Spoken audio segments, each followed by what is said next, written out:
Hi, this is Daniel Scrivner here with a brand new episode of Friday 5. Now, this is something completely new that I'm trying this week.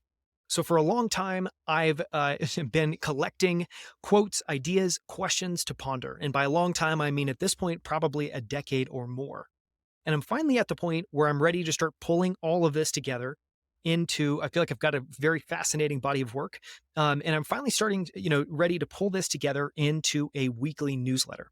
And so that newsletter is called Friday 5. And effectively every single week, I'm going to share just 5 ideas, quotes, questions, and more to ponder over the weekend. From my own standpoint, this is kind of like, the prompts that I would give myself, the little reminders I want to give myself each week. And for everyone else, it's something I'm excited to share with you. And I hope that you find it as valuable as I have. And so in addition to the newsletter, which you can sign up for at danielscrivner.com/Friday-5, or you can go to outlieracademy.com and just sign up for a newsletter there. Those are both perfectly fine ways to be able to sign up. So what I'm going to do is, in addition to the email newsletter, I'm also going to record a short episode each week, just speaking about, elaborating on a little bit the ideas that are in this week's newsletter. I hope that it's going to be about 5 minutes in length. That's what I'm going to try to shoot for. So with that, let's go ahead and jump in. So again, where I'm starting off this week is with a thought. And that thought is that when it comes to learning, the expiration date of what you learn matters. You want to learn what's going to stay relevant 50 years from now, not what's going to expire in a month. You want to ground yourself in timeless ideas, concepts, and stories. So what does this mean quickly? Well, I think what it means really at the end of the day is, there are constantly, and typically this is unconscious, we're not thinking about this, but there are constantly, with the content that we're taking in, everything has a duration of usefulness. What do I mean by that? I mean, as an example, if I'm going and reading something on New York Times, Washington Post, any, news site, highly unlikely that that's going to be relevant even 6 months, maybe even a month from when I'm reading it. But if I'm reading something like a founder's biography, or I'm reading, someone that studied a field and they're distilling down all the things that they've learned into 100 pages, that is something that, especially if it's a founder that survived the test of time, meaning they founded the business, they've proven to be successful, it is highly likely that the ideas in that book are going to be very durable.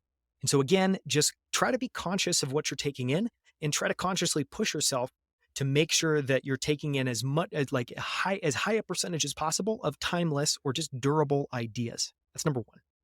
Number two is a quote. Now, there's a lot of fantastic quotes from Jeff Bezos. One of my favorites is, if you absolutely can't tolerate critics, then don't do anything new or interesting. And the reason that I like this quote is it's just a phenomenal reminder that ambition requires risk, that you have to develop elephant skin and you have to tune out the noise. And at a certain level, you have to trust your own thinking and intuition, and you can only listen to what your inner scorecard is telling you. Now, something like the inner scorecard is a concept that I've heard for a long time. I think it's a wonderful metaphor of effectively saying there's always two ways we can kind of judge our own progress. We can look externally for feedback that we're getting from others. That's very unreliable. It depends, they're not us. They don't actually know much of the context behind what we're doing. But so they're trying to make a judgment call with effectively very little context, or we can trust our own intuition. And I think, you want to be able to trust your own intuition, but to do that, you need to be able to put in the work. And so what I love about this idea, that if you can't tolerate critics, then don't do anything new or interesting, is just this idea that it's all about tuning in. It's about knowing why you're doing it and having that conviction internally and making sure that you're anchoring there as often as possible. It's a powerful reminder. And number 3 this week is actually a short video, and the video is actually kind of cringeworthy. It's basically, I think, 2-minute video that somebody grabbed from an unknown Jim Collins talk. So Jim Collins is probably most famously known as being the author of Good to Great. He's actually here where I live, where I work during the week in Boulder, Colorado. But this is actually, this video is about a separate book that he wrote, and it's fascinating. So this is one of my favorite books. It's called Turning the Flywheel. And what's fascinating about it is, so Jim Collins is known for writing The Good to Great. This book is an addendum, and meaning, you don't get it with the book, you have to order it separately. And so most people have never heard of it. In fact, I don't think I've ever, maybe one person I've suggested this book to had come across it. It's only 37 pages. I mean, this book could be a long blog post. But it's one of the best mental models, one of the best tools I've ever come across in terms of just understanding how stuff works. And so here's a quote from the video. And again, you're going to want to go to the website. If you want to go look at the newsletter, you can find that at outlieracademy.com/165. This is episode 165. Here's a quote from Jim Collins. One of the key disciplines for building a great organization is to recognize that it's never a single event. It's a cumulative process. There's no big bang, no big breakthrough, no big aha. Rather, it's like pushing a giant flywheel. And so I think, the reason I like this quote is I think it's a great realistic reminder of what it's actually like to build something. It is absolutely grueling, and you are going to do a lot of it is far from sexy, far from interesting, far from fun. But it also hints at this book. So Jim Collins' idea is that progress can be reliably made when you know what your flywheel looks like. And so I won't give away too much of the book. I highly encourage you to read it. But it's just a fascinating little meditation, and I also link to in the newsletter a playlist. And so if you are interested, I encourage you to go and buy the book. I'll leave a link in the show notes. It's Turning the Flywheel by Jim Collins, or go to the website, go to outlieracademy.com/165 and click on the video link. Then you can see the playlist. And, this is just a little bit of reflection that I wrote. Sustained progress is like a chain reaction that just runs in a loop. It just keeps on going. Jim Collins thinks of it as a flywheel and wrote an exceptionally short book on it called Turning the Flywheel. If you haven't read it, this YouTube playlist is a great place to start. Last two ideas are very short. One is just a very simple, it's like a turn of the phrase that I come back to and is a good reminder. And it's pressure bursts the pipe. And what's funny about that is that obviously sounds negative. But the context here is actually positive. And so what do I mean by this? Why is this a useful hook? Well, it's a great reminder that when you've got momentum, it's actually exactly the time when you don't want to let up. You need to sustain your pace. All of us, whenever we're trying to accomplish something, effectively start from a standing stop, and we have to build momentum over time. And once we've built that momentum, we've put in an enormous amount of work.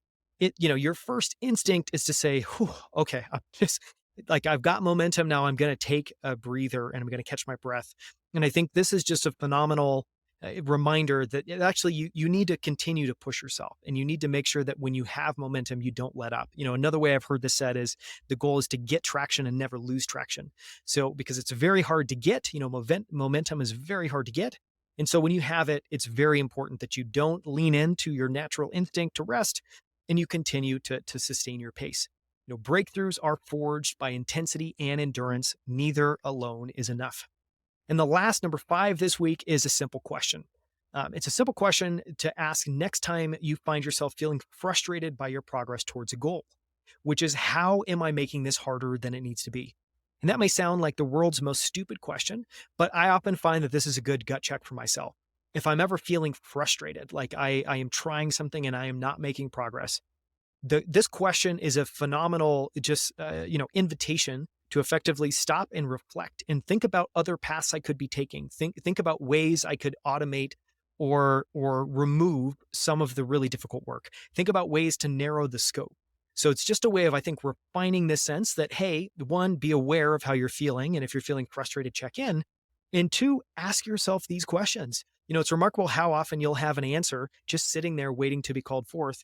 So you have to start by not making things any harder than they need to be. There's one more little Easter egg embedded in the newsletter. Again, you can find the full newsletter at outlieracademy.com/165, and you can sign up for it and receive it every single week at danielscrivner.com/Friday-5.